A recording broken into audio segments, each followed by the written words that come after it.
Hi, welcome or welcome back. I'm Eleanor and this is the 24th day of August, which means the 24th day of the Sealy Challenge. I am sitting here with my endless cup of coffee and I have been looking forward to this giant chocolate chip cookie.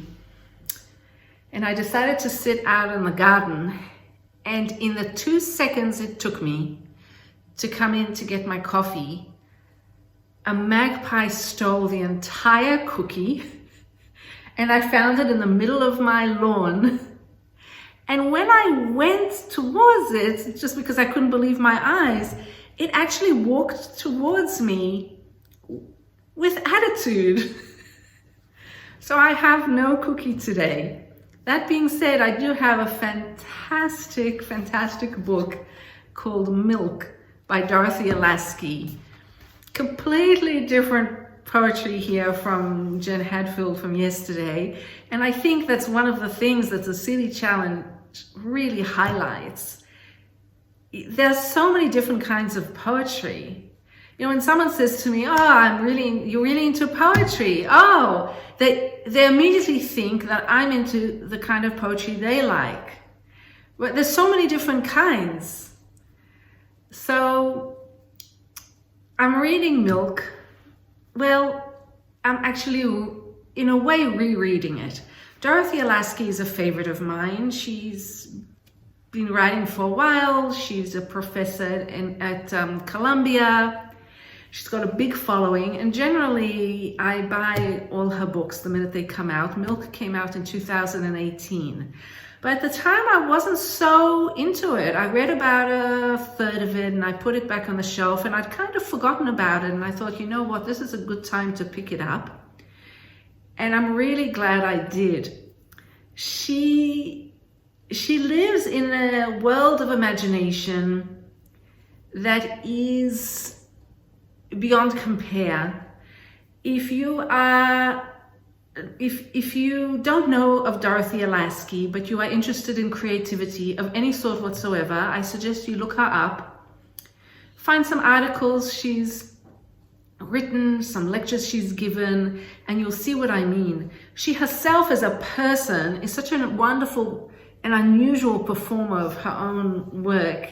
She's such a charismatic, vivid personality, with her bright colors, her generous, down-to-earth nature that's also combined with a very, very sharp intelligence, you know, like a steel trap behind all of the colorful persona. She's one of my favorite personalities in the world of American poetry, for sure. And this book, Milk, has a typical Dorothea Lasky poems, but veering towards a new direction.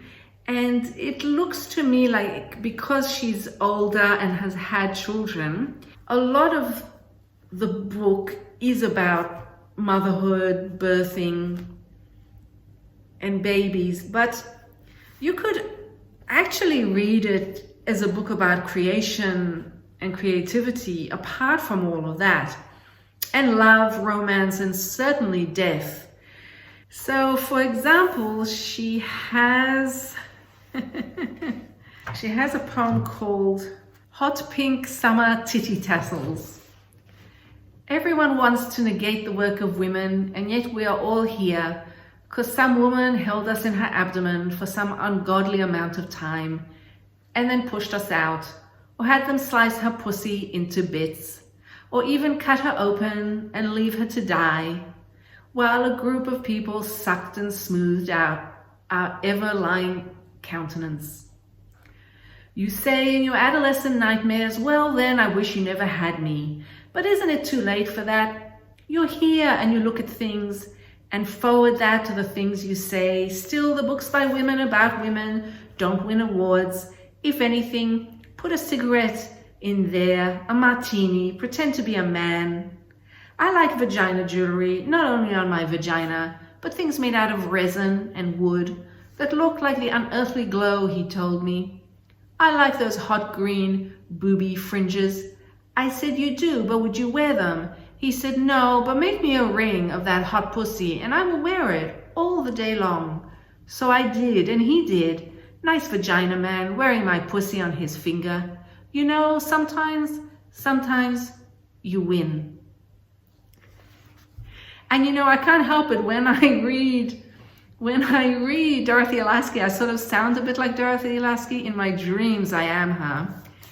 And she's got 7 sections in the book, which is unusual for her to have sections, and each section has one of her drawings in it. It's fantastic. She has some poems about eating rats and then about snakes. And even though I don't know what the rat poem is about, I can't get it out of my head. There's one that's called, Do You Want to Dip the Rat? And it sort of goes like this. I'll just start it. Do you want to dip the rat completely in oil? Do you want to dip the rat before we eat it, eat it? Do you want to dip the rat completely in oil before we eat it? Tender, tender meat like pork shoulder. 100 traps set, 80 hanging in a row to be broiled. With you, I take it raw, tiny pink feet glistening with oil. It's fantastic. She also has these snakes in another poem that the snakes go whack, whack, whack. And she talks about snakes in letters, in words, which is fantastic. Going back to her poems about maternity, wow, does she get it? And she came too late for me. I had my babies before she was writing these poems, and I really could have used them. But she really gets that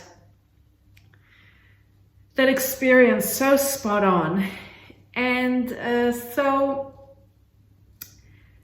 I did a bit of Googling, as I do, because I love my research, etc. And wouldn't you know it, there's an article that's in Propeller magazine. I'll put a link, and it's an interview, and this is like finding gold. It's an interview between Dorothea Lasky and Sheila Heti. And Sheila Heti had, just written Motherhood. And this conversation is the best. It's just the best. I've been a Sheila Heti fan for ages, since her first books came out. Something so odd about her writing, which always attracted me. And at the time, I didn't realize that really it's a kind of poetry that she's writing. And it made me feel so good to see Dorothea Lasky at some point in this discussion, which happened through emails back and forth, saying, Sheila, you pretty much are writing poetry. The only thing is that you just don't hold back quite as much as a poet might. And I think she's 100% correct. I also really loved that it was an interview that Lasky was being asked questions by another writer, but a writer who wasn't that familiar with poetry. Because Sheila Heti, just the first thing she says and asks is so direct, and it took my breath away, because I'm used to interviews with poets that always go round and round the subject matter, and they never ask, did you mean this? Well, this is what Sheila Heti says. I want to mention something right off, I'm quoting from the interview, which is how amazing I find the blurring in milk between the baby that was miscarried and the baby that was born. And so I'm reading this going, oh, she went there. It's like, sure, I read the poems and I thought, I think this is about a miscarriage. And then I read another poem and I thought, I think this is about a baby that survived, that was born. But she went there right at the beginning of the interview. I love that. And then even better, Lasky's answer is, I had hoped maybe it would feel that way. I am so glad. You know, a lot of poets, they won't say, they're like, well, it's whatever you want to make of it. But here, Dorothea, Lasky just said, yeah, that's actually what I was hoping people would get out of it. I just love that. So I do recommend this wonderful, wonderful, this wonderful article in interview. I'm not going to carry on and on. I would just alert you to the fact that there'll be quite a few wonderful links below, and you should go to them. And if nothing else, just have a look at Dorothea Lasky. She's a breath of fresh air. She's a real inspiration for anyone who's creative and wants to really forge a world of their own imagination, whatever that might look like, and in whatever form. So thank you so much. Don't forget, the only real property is the property of the mind. And I'll see you tomorrow. Thank you. Bye-bye.